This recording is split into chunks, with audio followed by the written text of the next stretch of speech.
अबुल मुजफ्फर यहया बिन मोहम्मद बिन हबीरा, इनका एक वाक़या आपके साथ बयान करने जा रहा हूँ।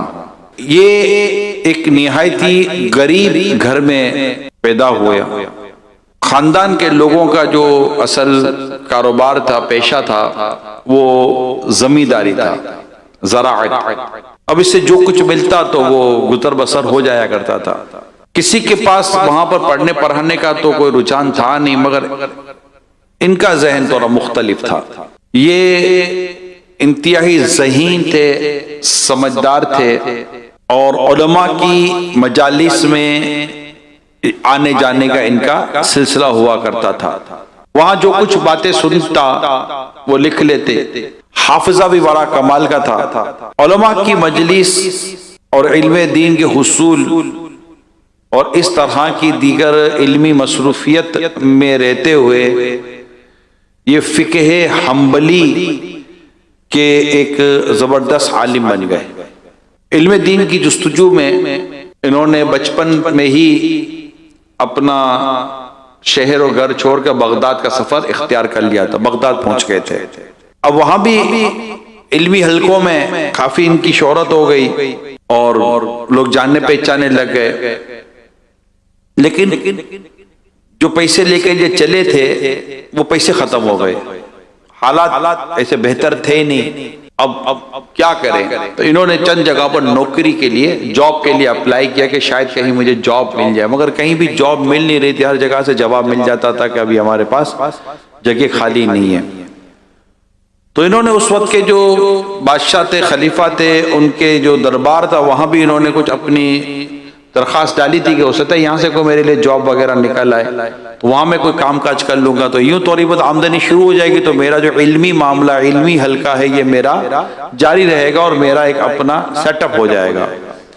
मैं वहां जाता था, लेकिन वहां से भी मुझे यही कह देते थे कि अभी हमारे पास कोई ऐसी गुंजाइश ही नहीं कि हम आपको जॉब दे सकें। आहिस्ता आहिस्ता आहिस्ता आहिस्ता जो कुछ बचा था सब खत्म हो गया।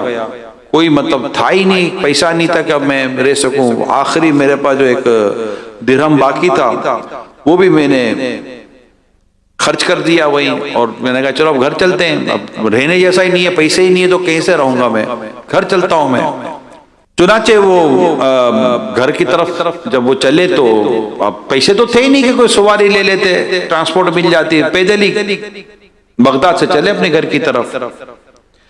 रास्ते में नमाज असर का वक्त हुआ तो इन्होंने आसपास देखा कि कोई ऐसी मस्जिद मिल जाए ताकि मैं नमाज पढ़ूं। तो कोने में कहीं वीराने में एक बेआबाद मस्जिद पर इनकी नजर पड़ी। तो ये गए, मस्जिद के साथ एक कुआं था, वहां कुएं के पानी से इन्होंने वुजू वगैरह किया, नमाज असर अदा की। नमाज असर के दौरान इन्हें मस्जिद से किसी की कराहने की ओहो करके आवाज आने लगी ना। नमाज से फारिग होकर देखा तो एक शख्स कोने में, मस्जिद के कोने पर बीमारी की हालत में इसकी आवाजें निकल रही थी। जाकर देखा तो सख्त बुखार था उसे। तो उसने कहा भाई आप कौन हो? और यहाँ काबे में बेयारो मददगार हूं, कोई मेरा है ही नहीं, और बस मैं वीराने में आकर अब ये पड़ा हुआ हूँ और हालत मेरी बहुत अजीब है। अब देख ही रहे हो कि मेरी जो हालत है वो मैं किस कदर तकलीफ में मुब्तला हूँ, और गोया कि समझे कि अपनी जिंदगी के आखिरी दिन यहाँ गुजार रहा हूँ। तो ये कहते हैं कि मैंने पूछा कि भाई किसी कोई मेरे लिए कोई काम हो, मेरी आपकी कोई ख्वाहिश हो तो मैं पूरी कर दूं। कहा एक ख्वाहिश है। कहा क्या? अंगूर खाने। आखिरी वक्त है जिंदगी का, मैं चाहता हूं कि मरने से पहले अंगूर खा लूं। अगर मुझे अंगूर का खोशा, जिसको गुच्चा कहते हैं, आप देखिए अंगूर का गुच्चा होता है ना, चंद अंगूर होते हैं, तो अगर इसको खोशा भी कहते हैं अंगूर का, अगर कोई अंगूर का खोशा मिल जाए तो मैं वो खा लूंगा।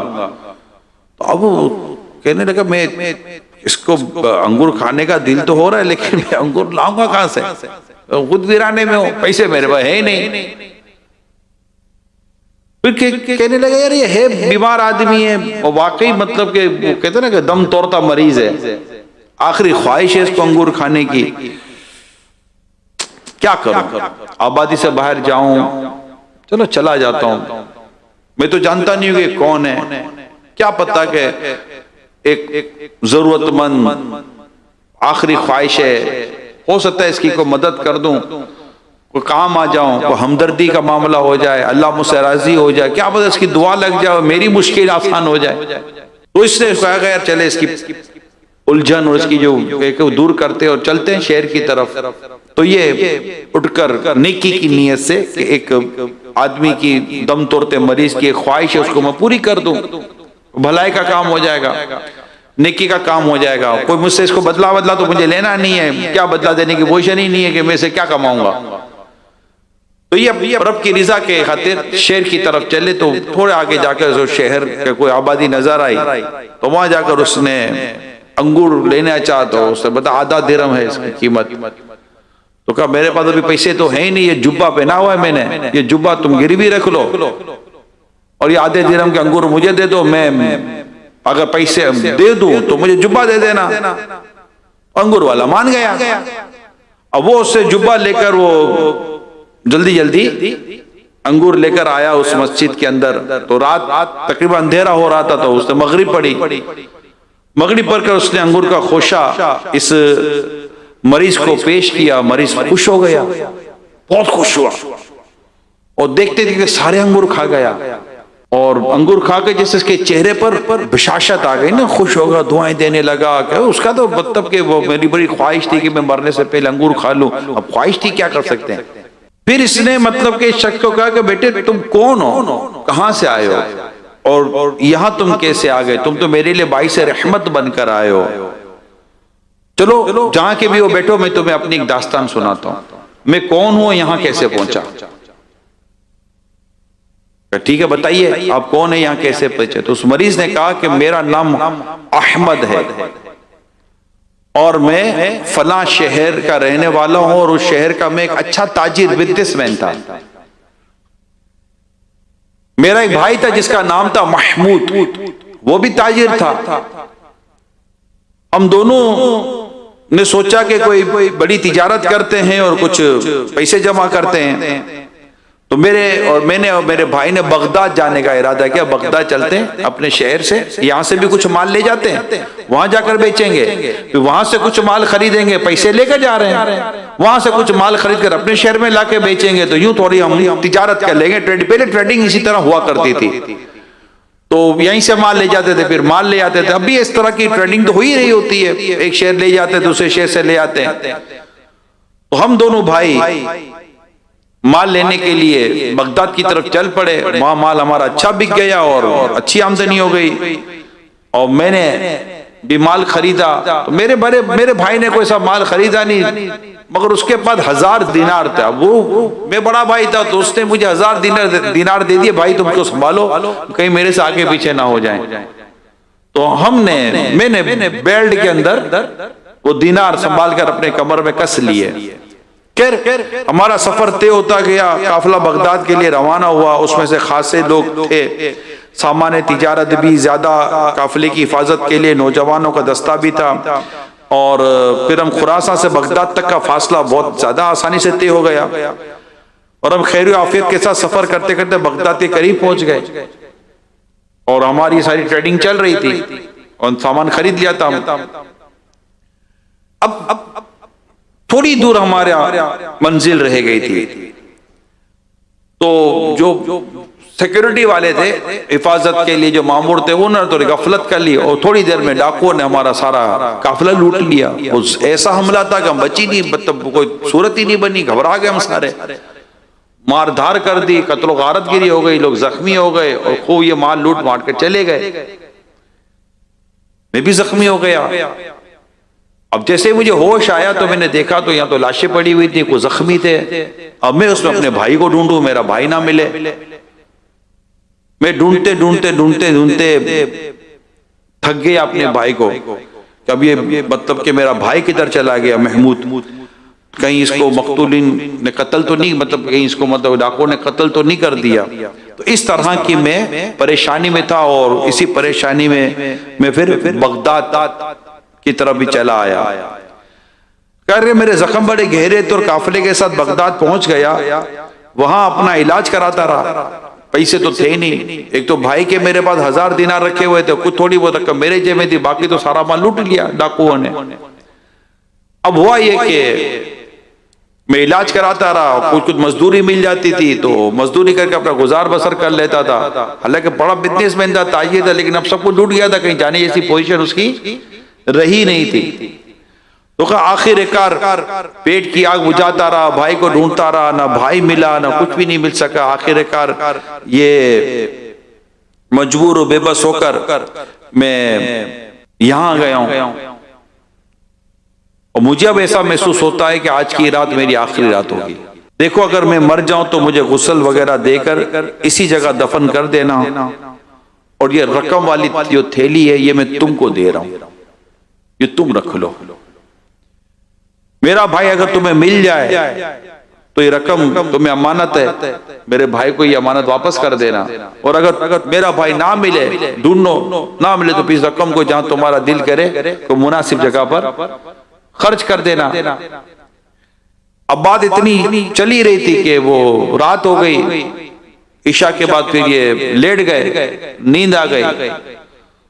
तो अबुल मुजफ्फर कह रहे हैं कि नींद ही में मैंने उसकी कलमा की आवाज सुनी कि वो कलमा शहादत पढ़ रहा है, जिक्र कर रहा है, जिक्र करते करते आहिस्ता आहिस्ता आवाज धीमी हुई और वो शख्स इंतकाल कर गया। मैंने गुस्ल, कफन, तदफीन वगैरह सब की। अब उसकी वो जो 1000 दिनार का जो बेल्ट था, थैली थी, वो मेरे पास आ गई। उस तो पट्टे में डाली थी लेकिन थी तो थैली। अब मैं अगले दिन मेरा अब जो सफर था वो अपने गांव की तरफ नहीं, बगदाद की तरफ था। पैसे मेरे पास ये कुछ तो थे ही, अब क्या करें।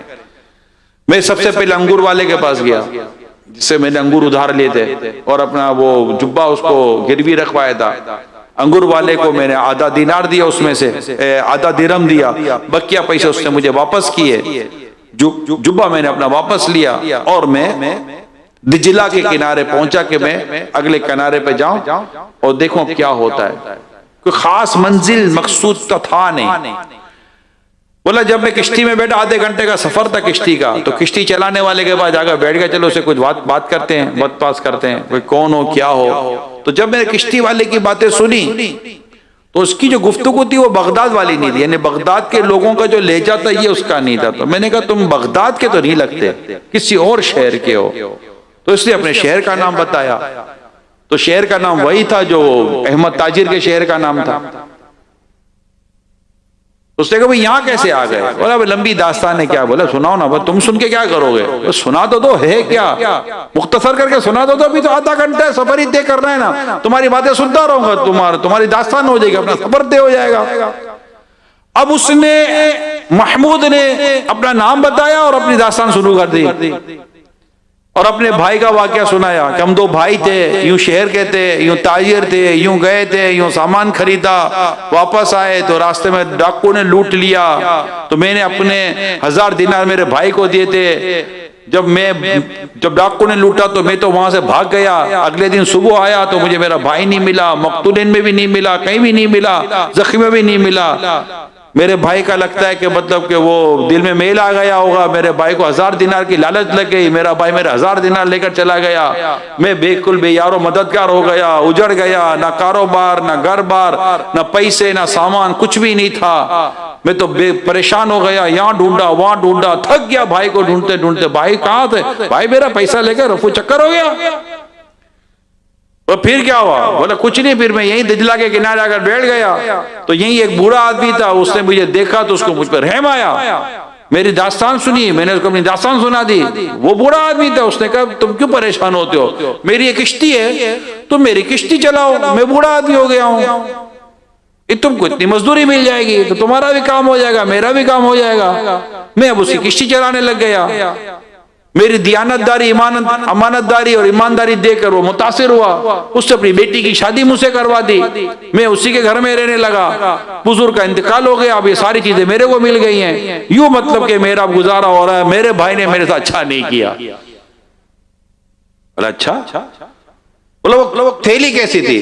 बोला तुम्हें से क्या। बोला थैली कैसी थी बता दो सही। तो उसे थैली की जब निशानी बताई तो अबू मुजफ्फर ने वो थैली निकाली। वो थैली निकाल कर जब उसके सामने रखी तो वो तो बेहोश हो गया। गश होते गश खा के बंदा गिर जाता है। बोला ये थैली तुम्हारे पास कैसे आ गई? ये तो मेरी थैली है। फिर अब अबू मुजफ्फर ने इसके सारे भाई का वाकया सुनाया। बोला तो जिस भाई को बेईमान समझता था वो भाई आज तक तेरी अमानत संभाल कर बैठा था, और मुझे ये तेरी अमानत देकर गया कि अगर मेरा भाई महमूद मिले तो ये रकम मेरे भाई को वापस कर देना। तो अपने भाई के बारे में बदगुमानी करता है। अब जो उसको अफसोस हुआ कि मैं अपने भाई के बारे में क्यों ऐसा सोचता रहा वगैरह वगैरह, अब जैसा होता है वैसा हुआ। खैर उसको दिए तो वो 999 दे। क्या तो एक दिनार किधर चला गया? बोला तुम्हारे भाई के लिए अंगूर खरीदे थे, और यूं हुआ और यूं पैसे हुए। नहीं, सही है। 999 तो मिले, तो उसको 999 से 10 दिनार तोहफे में दिए। अबू मुजफ्फर को 10 दिनार तोहफे में दिए। अब अबू मुजफ्फर कह रहे अब मैं घर जाकर क्या करूंगा? मैं बगदाद जाऊं और इल्म दीन हासिल करूं। वो फिर बगदाद आ गए। बगदाद आने के बाद इन्होंने कहा कि अब मालूमात तो करो, हो सकता है कहीं नौकरी वोकरी लग गई हो। फिर वो जो खलीफा वक्त थे, ये 500 सदी का वाक़या जो मैं आपको सुना रहा हूं, 500 से हिजरी का वाक़या, 500 के आसपास का। तो उसे खलीफा वक्त के दरबार में फिर जाके मालूमात की नौकरी, भाई किधर थे? आपकी नौकरी आई हुई है, आपको तो हम ढूंढ रहे थे। अच्छा, तो उसको नौकरी मिल गई। नौकरी मिली तो कह रहे थे मैं कोशिश करता था, ईमानदारी से काम करता था और वक्त देता था और बड़ी लगन से काम करता था। आहिस्ता आहिस्ता मुझे सेक्रेटरी बनाया गया, फिर मुझे वजारत खजाना दिया गया, और वजारत खजाना देकर वो जो खलीफा वक्त है वो इंतकाल कर गए, उनका बेटा आया और उनके बेटे ने भी मुझे मेरी वजारत बाकी रखा। तो गोया के एक अंगूर के खोशे और अंगूर के गुच्छे और एक जरूरतमंद गरीब आदमी की मदद की बरकत से आज मैं एक रियासत का वजीर बन चुका हूं।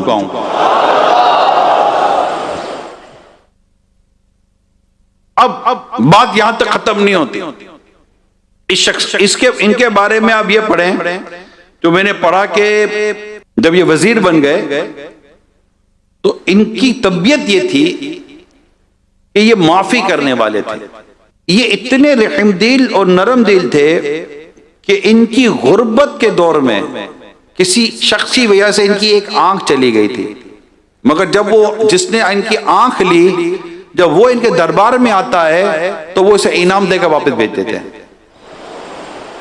जिसने इनको गुर्बत के दिनों में मारा पीटा था सिपाही ने, जब वो मुजरिम बनकर मुल्जिम बनकर आता है तो ये उसको भी माफ करके उसको भी इनाम और इकराम से नवाजते हैं। अब कहते हैं कि मुझे पता है कि इन्होंने मुझ पर जुल्म किया, लेकिन मेरी तबीयत पे ये है कि मैं जुल्म करने वालों को माफ कर दिया करता हूं। ये माफी, ये रहमदिली, ये दियानत, ये शराफत, ये इल्म दीन का नूर, ये इल्म का हुसूल, ये अच्छी खासी तबीयत, ये अमानतदारी, ये दियानतदारी, ये शराफत और ये माफ कर देना, ये वो औसाफ थे जिसने इनको बाकायदा एक किताब के अंदर इनकी सीरत को बयान कर दिया। कहां एक छोटे से गांव के गरीब किसान का बेटा और कहां इतनी बड़ी रियासत का वजारत। इस तरह मेरे प्यारे साहबाइयों लोग अपना सफर तय करते हैं। हमने यहां पर पूरे वाकये में जिस चीज को समझना है वो नंबर 1 आप और हम इल्म दीन सीखने की कोशिश करें, इल्म दीन का हुसूल, और अपनी जिंदगी को बामकसद बनाएं, फुजूलियात से निकालें। नंबर 1। नंबर 2, अपनी तबीयत में मेहनत पैदा करें, कोशिश, लगन, दियानत, शराफत, ईमानदारी, उनके लिए बड़े रास्ते हैं। आज हमारे बेरोजगारी का बड़ा रोना रोती है कौम। ये बेरोजगारी उनके लिए ज्यादा होती है जिनको कोशिश और मेहनत नहीं करनी होती, जिनको सुबह उठने आता है, जिनको मेहनत करने आती है, जिनको ईमानदारी आती है, जिनको दियानतदारी आती है, और जिनको कुछ हुनर और फन आता है, उनके लिए कोई बेरोजगारी नहीं होती। ये याद कर लें आप। ये रोना बंद कर दें। जो भी ये रोते रहते हैं ना हमारे पास रोजगार नहीं है, रोजगार नहीं है, रोजगार आ जाता है। आपको हुनर सीख लें, कोई सलाहियत सीख लें, कोई काबिलियत सीख लें, कोई फन सीख लें। क्यों बेरोजगारी हो जाती है? दुनिया भर में अच्छे खासे रोजगारियां मौजूद है, यहाँ अच्छे खासे रोजगार मौजूद है। क्या बता, क्या प्लम्बर कभी बेरोजगार देखा है? इलेक्ट्रिशियन कभी बेरोजगार देखा है आपने? इनको कभी आपने बेरोजगार, ये कारपेंटर कभी बेरोजगार देखा है आपने? नॉर्मली ये बेरोजगार नहीं होते, अच्छा खासा कमाते हैं। ड्राइविंग आ रही होती तो कोई रिक्शा चला लेता है, ड्राइविंग आ रही होती तो कोई गाड़ी चला लेता है, ड्राइविंग आती तो कोई ये काम चल लेता है। हुनर कोई किसी भी किस्म का हुनर, भाई इसके हलाल कमाना है ना, किसी भी किस्म का हुनर आना चाहिए। अब हुनर आए ही नहीं, खाली लंबी लंबी बातें करनी आती हैं, बड़े बड़े फलसफे करने आते हैं, बड़ी बड़ी बातें, बड़े बड़े यूं है ना यूं है। भाई क्या है, सोता है तो उठता नहीं, उठता है तो सोता नहीं है, मेहनत करने आती नहीं है, कोशिश होती नहीं है उससे, पसीना बहता नहीं है, मजदूरी करनी नहीं है, स्ट्रगल कर नहीं यार मैं इस तरह गाड़ी वाला बनना चाहता हूं। ये गाड़ी वाला 25-15 साल पहले गरीबी था, 25 साल पहले गरीबी था, इससे 25 साल तक मेहनत करते करते गाड़ी बनाई है। आपको मार्केट में आते क्या गाड़ी को तोहफे में सजा कर दे देगा, जनाब आप आए हैं हजरत उठकर आए, ये गाड़ी आप तोहफे में लीजिए, ऐसा नहीं होता। दयानतदारी और अमानतदारी ये बहुत जरूरी है, और लगन और कोशिश, इंशाअल्लाह ताला बेरोजगारी नहीं रहेगी। मैं आपको बता रहा हूं, जिद ना करे कि मुझे यही काम मिलेगा तो करूंगा, इतनी सैलरी मिलेगी तो करूंगा, इतना ये मिलेगा तो करूंगा। और भाई जितना मुकद्दर में होगा इतना ही मिलेगा ना यार। मेरे अंदर तो बहुत काबिलियत है, भाई सारे यही बोलते हैं मेरे अंदर बहुत काबिलियत है। काबिलियत एक तराजू में होती है और आमदनी एक तराजू में होती है। काबिलियत के मुताबिक ही आमदनियां हुआ करती हैं। अपनी सलाहियत और काबिलियत में इजाफा करें, अपने में मिट्ठू ना बने, कंपैरिजन करे दूसरों से। तो एक तो ये बात, दूसरी बात जो मैंने इनकी सीरत से पढ़ी, माफ कर देना, माफी और दरगुजर, ये याद कर लें। माफी और दरगुजर से काम लें, इंशाअल्लाह ताला दुनिया भी बेहतर होगी, अल्लाह ने चाहा तो हमारी आखिरत भी बेहतर होगी। अल्लाह पाक के सबसे आखिरी नबी मुहम्मद अरबी सल्लल्लाहु तआला अलैहि वसल्लम ने इरशाद फरमाया, जिसके बदन में कोई सख्त जख्म लगा दिया गया और उसने जख्मी करने वाले को माफ कर दिया, अल्लाह पाक उसकी माफी की मिसल उसे बदला अता फरमाएगा। एक और हदीस सुनिए, लोगों पर रहम करो तुम पर रहम किया जाएगा, लोगों को माफ कर दिया करो तुम्हारी मगफिरत कर दी जाएगी। माफ करना इख्तियार कर लें। मैं नहीं माफ करता, हाँ ना, उसने मेरे को बहुत सताया, बहुत सताया। ओ भाई तभी तो कह रहे माफ कर दो, मुझे बहुत तकलीफ दी है तभी तो कह रहे माफ कर दो, मुझे अजियत पहुंचाई है भाई तभी तो कह रहे माफ कर दो। आपको तकलीफ दी है तभी तो माफी का कह रहे हैं, आपको सताया तभी तो माफी का कह रहे हैं। क्या आपने रसूल पाक सल्लल्लाहु अलैहि वसल्लम का ये फरमान नहीं सुना जिसपे जन्नत की बिशारत है कि जो तुझ पर जुल्म करे उसे माफ कर, जो तुझसे तोड़े उसे जोड़, और जो तुझे महरूम करे उसे अता कर दे। ये क्या सारी बातें भूल गए? मैं नहीं छोड़ूंगा। अरे भाई नहीं करो इस तरह की बातें, ये शरीफों के अल्फाज नहीं है। जो जन्नत के लिए जी रहे हैं, क्या मुझे जन्नत चाहिए, वो माफ कर देते हैं, वो दरगुजर से काम लेते हैं। जी हाँ, मैं आपको बड़ी ईमान अफरोज रिवायत सुनाऊं तो हजरत अबू सफर रज़ी अल्लाह तआला अन्हु फरमाते, कुरैश के एक शख्स ने एक अंसारी का दांत तोड़ दिया। उसने सईद अमीर मुआविया रज़ी अल्लाह तआला अन्हु की अदालत में उस पर दावा कर दिया। उसने हजरत सईदना अमीर मुआविया रज़ी अल्लाह तआला अन्हु से कहा, अमीरुल मोमिनीन इस शख्स ने मेरा दांत तोड़ दिया है। आपने फरमाया मैं अन करीब तुम्हें राजी कर दूंगा। जब दूसरे शख्स ने हजरत अमीर माविया से बहस की तो हजरत सईदना अमीर माविया ने फरमाया, तुम्हारा मामला तुम्हारे साथी के हाथ में है, देख लो।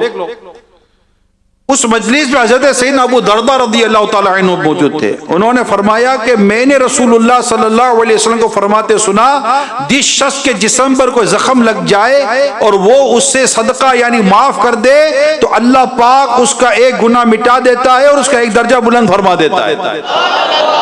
ये सुनकर उन अंसारी ने कहा, क्या आप वाकई रसूल पाक से ऐसा फरमाते हुए सुना है आपने? हजरत सईदना अबू दरदा रज़ी अल्लाह तआला अन्हु ने फरमाया, हाँ मेरे कानों ने उसे सुना और दिल ने उसे याद कर लिया। तो उस अंसारी ने कहा, मैं इस शख्स को माफ करता हूं। हजरत अमीर मुआविया रज़ी अल्लाह तआला अन्हु ने फरमाया, मैं तुम्हें हरगिज़ रुस्वा ना करूंगा। फिर आपने उसे कुछ माल देने का हुक्म इरशाद फरमा दिया। यह है माफी करने का अंदाज, माफ कर दे। तकलीफ देने वाले को ही माफ करेंगे ना, लड़ाई ना। एक मिजाज बना ले मेरे प्यारे इस्लाम भाइयों, मत नीचे के मिजाज बना ले, बात बात पे लड़ना झगड़ना।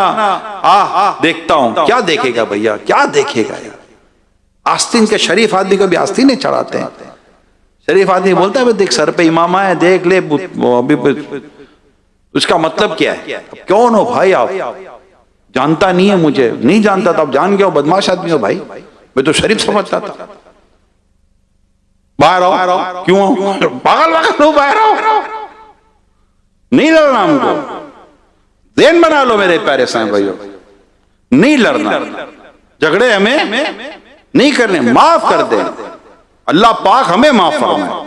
घर में माफ कर दे, भाइयों को माफ कर दें, रिश्तेदारों को माफ कर दें, दोस्तों को माफ कर दें, हम मुसलमानों को माफ कर दें। हम जिसके उम्मती हैं, जिनके गुलाम हैं, प्यारे आका सल्लल्लाहु अलैहि वसल्लम इन्होंने माफ किया है। फतेह मक्का पर इन्होंने माफ किया है, बड़ों बड़ों को माफ किया है। रसूल पाक सल्लल्लाहु अलैहि वसल्लम हमारे बुजुर्गों ने माफ किया है, बदला नहीं लेते थे। इमाम आजम इमाम अबू हनीफा रहमतुल्लाह ताला अलैह को किसी ने थप्पड़ मारा तो आपने फरमाया कि मैं चाहूं तो तुझे वक्त के काजी के साथ सजा दिला सकता हूं, वक्त के काजी से तुझे सजा दिला सकता हूं, लेकिन सुन, कल बरोज़े क़यामत अगर अल्लाह पाक ने मुझे को मकाम अता किया तो तुझे जन्नत में साथ लेके जाऊंगा। ये वाकयात आपने शायद एक से ज्यादा दफा सुने होंगे, मगर जब पढ़ती है ना, घुरते हैं, पढ़ती है तो घुरते हैं। अंधा है, देखता नहीं है, डायरेक्ट छूट, अंधा है, देखता नहीं है, पांव पे पांव आ गया, माफ कर दो, धक्का लग गया, माफ कर दो, कोई ठोकर लगी, माफ कर दो, किसी ने कुछ कह दिया, माफ कर दो यार, जा माफ किया। क्या बोले? अरे बोलो तो सही, ये अभी नहीं निकल रहा तो अभी तो वाई कुछ नहीं है, मुंह से नहीं निकल रहा, जब होगा तो कब मुंह से निकलेगा? क्या कहेंगे? जोर से बोलो, क्या कहेंगे? अच्छा, हमसे भूल हो गई तो जा माफ किया, नहीं ना, हमसे भूल हो गई तो क्या करेंगे? माफ कर दीजिए। क्या कहेंगे? अरे मिलकर तो बोलो, सारे मिलकर तो बोलो। वहां कुछ नहीं, अभी नहीं निकल रहा तो उस वक्त कब निकलेगा? कैसे? हाथ मिस्किन से सूरत बनाकर माफ कर, गलती। क्या कहेंगे? गलती। यकीन माने, मैं उम्मीद करता हूं चलो सामने वाला ठंडा हो जाएगा, अब इसको क्या मारो, इससे क्या लड़ो, बल्कि उम्मीद है वो भी कह देगा कोई नहीं, कोई नहीं, कोई नहीं, भले उसको लगा होगा, चोट वोट लगी होगी, थोड़ा सहला वेला भी, अरे गलती हो गई, माफ कर दे, माफ कर देना। तो अपने को लड़ना नहीं है। आप अगर ये फाइनल कर लो ना, अपने को लड़ना नहीं है, तो फिर मामला अपने हाथ में। ये पहले ये फाइनल कर लें, हमें लड़ना, हमें झगड़ा करना, बल्कि हमें माफ करना है। तुम माफ करो, अल्लाह ताला तुम्हारी मगफिरत फरमा देगा। हम मगफिरत पर हाथ रखें यार, लड़ाई में क्या रखा है? लड़ते लड़ते लड़ते लड़ते क्या करेंगे? क्या यार, तुम लड़ ही रहे जा, देखो बस में जाओ तो लड़ाई, रिक्शे वाले से लड़ाई, वैगन वाले से लड़ाई, घर में लड़ाई, भाइयों में लड़ाई, मोबाइल से लड़ाई, मेरे जूते क्यों पहन कर गया, लड़ाई, चलो जूते पूरे नहीं आते, मोजे पहन कर चला गया, लड़ाई हो गई। इतर उठा ली लड़ाई, मोबाइल उठा लिया लड़ाई, ये उठा ली लड़ाई, झगड़े झगड़े झगड़ी झगड़े। अरे भाई खुदा का खौफ करो, क्यों इतना लड़ते हो यार, क्यों इतनी लड़ाई झगड़ा करते हो? हाँ मतलब के आपस में लड़ते रहते हैं यार। मैंने देखे ना रास्ते में, आपने भी मेरे ख्याल देखो, रोज जैसे कि सुबह तय करके निकले 2-4 से लड़के कराऊंगा मैं, और अभी इफ्तार में तो ज्यादा लड़ते हैं। घर जाते जाते जैसे नहीं, घर पहुंचते पहुंचते समोसा पुराना हो जाएगा, पकौड़ा नाराज हो जाएगा, शरबत रूठ जाएगा, घर जाऊंगा तो भी इफ्तार मेरा पूरा होगा। और भाई कुछ हाथ में कोई पानी खजूर लेकर निकल पड़ो, इफ्तार का वक्त हो तो रास्ते में भी तो इफ्तार कर सकते हैं, नहीं कर सकते? रास्ते में इफ्तार करें, किसी आशिक रसूल के पीछे मगरिब की नमाज जमात से पढ़े, यहीं आ जाए यार, किससे मना के? इधर मिलता है ना इफ्तार, और फिर जाए मगरिब पढ़कर आराम से, ट्रैफिक भी नहीं होगा, आराम से जाएंगे तो नॉर्मल जाए ना, बिल्कुल। मतलब कई लोग तो इससे ऐसे अजीब और गरीब लड़ते हैं, गाड़ी के शीशे चढ़े हुए हैं और गाड़ी से बुर बुर बुर करना शुरू कर देगा। अच्छा, सामने वाले को समझ ही कुछ नहीं आ रहा, बड़ा पागल पागल हो गया, अजीब और गरीब। अब देखो नहीं, उसको आवाज थोड़ी बाहर जा रही होती है, अजीब और गरीब सोच है। तो अब आज के बाद क्या करेंगे? हमसे भूल हुई तो क्या कहेंगे? अभी भी सब नहीं कह रहे, लगता है ध्यान नहीं बन रहा माफी मांगने का। नहीं, ऐसा लगता है कि शायद बाहर अंदर बाहर सबका ज़हन नहीं बन रहा माफी मांगने का। ये हम प्रैक्टिस कर रहे हैं, इसको क्या करेंगे? प्रैक्टिस कर रहे हैं। प्रैक्टिस के लिए करें, कैसे करेंगे? थोड़ा मुंह भी तो बनाना है, मुस्कुराते ब्रदर, एक तो उसको लगी है माफ कर देना ना भाईजान, माफ कर देना, वो भी करता है माफ। तो मुस्किन वाला मुंह तो बनाए, थोड़ा सा एक्सरसाइज तो करें। कैसे करेंगे? आता भी कि नहीं आता मुंह बनाना? माफ कर दो यार, प्लीज प्लीज माफ कर दीजिए। कैसे करेंगे यार? सब कर भी नहीं रहे, शर्मा रहे हो, अभी भी शर्मा रहे हो। ए भाई कैमरा अच्छा टीवी पे नहीं दिखाना।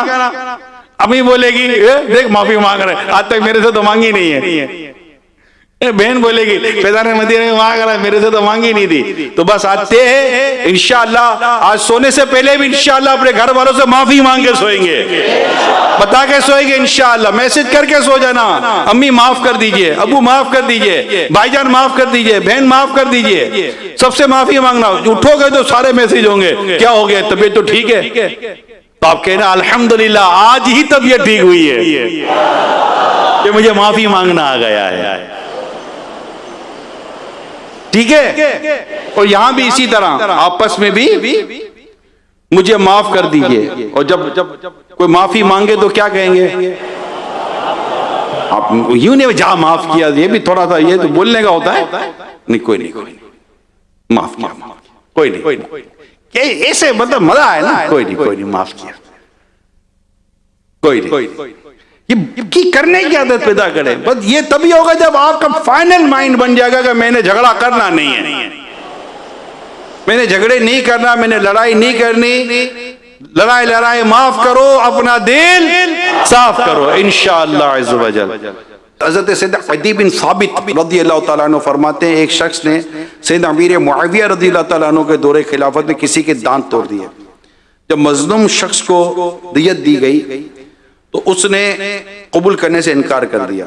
3 मरतबा कोशिश की गई मगर उसने कबूल ना की। कहा मैंने रसूल पाक सल्लल्लाहु अलैहि वसल्लम को फरमाते हुए सुना, जो अपने खून या किसी जख्म को सदका यानी माफ करेगा, वो सदका यानी वो माफी क़यामत के दिन उसके लिए कफ़ारा हो जाएगी।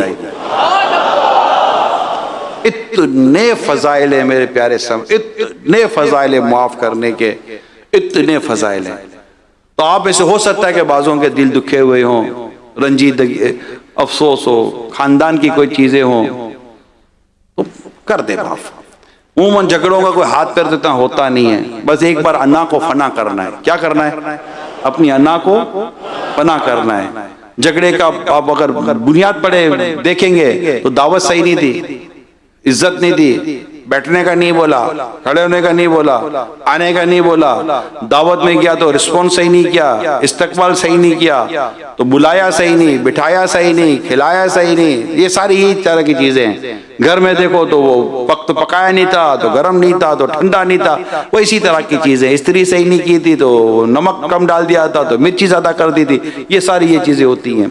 तो वो माफ कर देंगे, दरगुजर करेंगे, इंशाल्लाह भला हो जाएगा। वो अमीर सुन्नत ने लिखा है ना अपनी किताब में कि एक शख्स ने खाना खाया, अब तो इफ्तार में तो ज्यादा इसका मतलब कि वो देखने को इंशाल्लाह समझ में आ जाएगी। तो उसने जब खाना खाया तो नमक कम था, गुस्सा तो बहुत आया बीवी पर, नमक कम है। तो क्या यार मेरे से भी तो भूल होती है ना, चलो दिल ही दिल में उसको माफ कर दिया। क़यामत के दिन मरने का उसको किसी ने ख्वाब में देखकर पूछा मा फ़अल अल्लाहु बिका, अल्लाह ताला ने तेरे साथ क्या मामला किया? क्या मुझे कहा गया तूने मेरी बंदी पर रहम किया, आज हम तुम पर रहम करेंगे। तूने उसे माफ कर दी, हम तुझे माफ करते हैं। ये है माफी। माफी क्या पता कि हम जैसे गुनाहगार लोग क़यामत के दिन जाएं और किसी को माफ करना हमें मकाम आ जाए। लोग नहीं करते यार, यकीन माने नहीं करते। मुंह नहीं देखूंगा इसका, जनाजे में भी नहीं आना मेरे, फिर मैयत पर आकर बोलते ठीक है भाई माफा माफी, बस जीते जी कर लेते माफा माफी यार।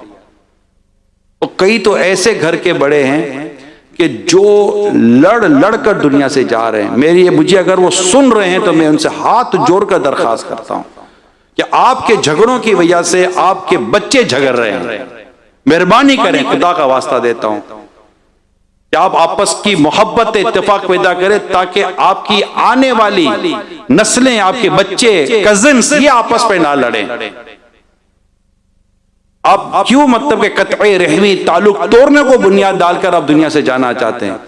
क्या मामू, क्या चाचा, क्या फूफा, क्या ये खाला, ये आपस के जो घर होते हैं लड़ रहे होते हैं, बड़े बड़े लड़ रहे होते हैं। खबरदार अगर फूफी के पास गया, खबरदार अगर मामू के पास गया, खबरदार अगर चाचा के पास गया। क्या मसला क्या है? ना आप झगड़ा करो ना खानदान वालों को उजाड़ो। फिर आप झगड़ेंगे, आपके साथ आपकी जवान औलाद झगड़ती है और उसके बाद उनकी औलादें झगड़ेंगी, तो खानदान कब जुड़ेंगे?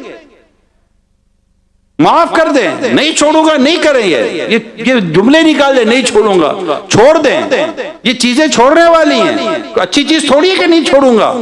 बुराई तो छोड़ी जाती है, बुराई को रखी तोड़ी जाती है। तो छोड़ने की आदत पैदा करें, माफ करने की आदत, मिलाने की आदत पैदा करें। दुनिया में बदला लेने की, इंतकाम लेने की और मतलब के बाद दबोच लेने की आदत ना बनाए। जन्नत चाहिए इंशाल्लाह, माफ करते रहे, अल्लाह पाक अपनी रहमत से जन्नत अता फरमाएगा। हम जन्नत के लिए जिए, अल्लाह को राजी करने के लिए जिए, और इसमें अल्लाह की रिजा है माफ करने में। नहीं माफ करूंगा, नहीं माफ करूंगी। अब इसको आज के बाद क्लोज, मेरे मुत्तकीद इस्लामी भाई, आज के बाद क्लोज। ये बाहर बैठे हुए इस्लामी भाई भी अगर इत्तेफाक करते हैं कि आज के बाद ये झगड़े और ये लड़ाई अगर सब क्लोज, प्यार और मोहब्बत से रहेंगे, अपने महल्ले में भी प्यार मोहब्बत से रहेंगे, अपने घर में भी प्यार मोहब्बत से रहेंगे, मोहब्बतें आम करेंगे, नफरतें खत्म करेंगे इंशाअल्लाह। तमाम आशिकाने रसूल आज से नियत कर लो कि आशिकाने रसूल हम एक दूसरे से मोहब्बत करते करते जिएंगे इंशाअल्लाह। माशाअल्लाह, माशाअल्लाह, माशाअल्लाह। अल्लाह पाक हम सबको अमल करने की तौफीक